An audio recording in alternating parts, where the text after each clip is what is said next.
Some of the first gold chains date back to the ancient cultures of Iraq and Greece. They were symbols of wealth, royalty, and the divine. Luckily for us, jewelers now make these personal treasures more affordable and more durable than ever. In this factory, all that glitters is gold. Pure gold is fairly soft and bright yellow, so it's common to create an alloy to strengthen it and alter its colour. Copper lends a reddish hue, and brass helps the alloy melt more quickly than gold and copper would alone.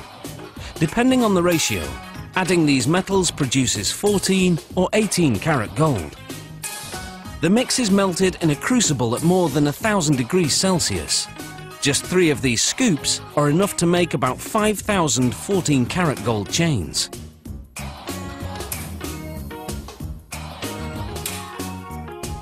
The molten alloy is poured into a casting machine.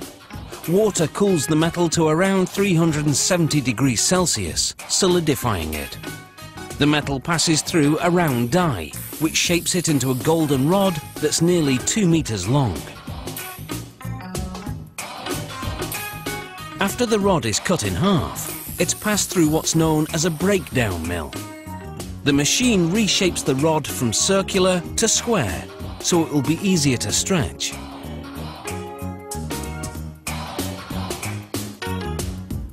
The next stop is called a tandem mill. It has 12 rollers that stretch the rod until it's as thin as a piece of spaghetti. As it emerges, rollers shape the rod into a coil that's 24 meters long. The coiled metal is softened in an oven. Then what's now a wire is uncoiled and continues to stretch as it's passed through a die lined with industrial diamonds. To prevent overheating, the machine sprays lubricant to cool the wire while reducing it to the width of a human hair, its final size. The wire then winds into a spool, almost 3 kilometers long. Next, 32 of the spools are unwound and the wires are run through another oven which softens them further. Just in case you're thinking working here is a golden opportunity, you should know that security is very tight. Employees must pass through metal detectors before going home, and wearing jewellery to work is strictly forbidden. This machine makes what's called cable chain. It passes wire through a link and closes it to make another link. The machine makes 600 links per minute.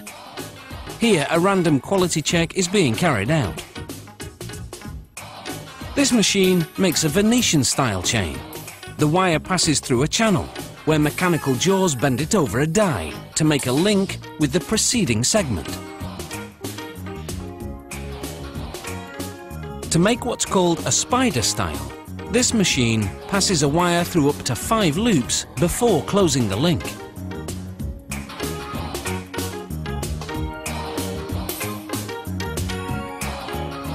For a Figaro style chain, this machine makes 3 short links before a mechanical arm moves the chain to another area to add 1 longer link.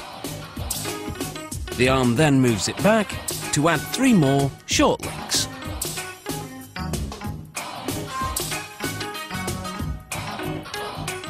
The simplest style is known as a rope chain. To make it, this machine threads a wire through, then closes it to make another loop.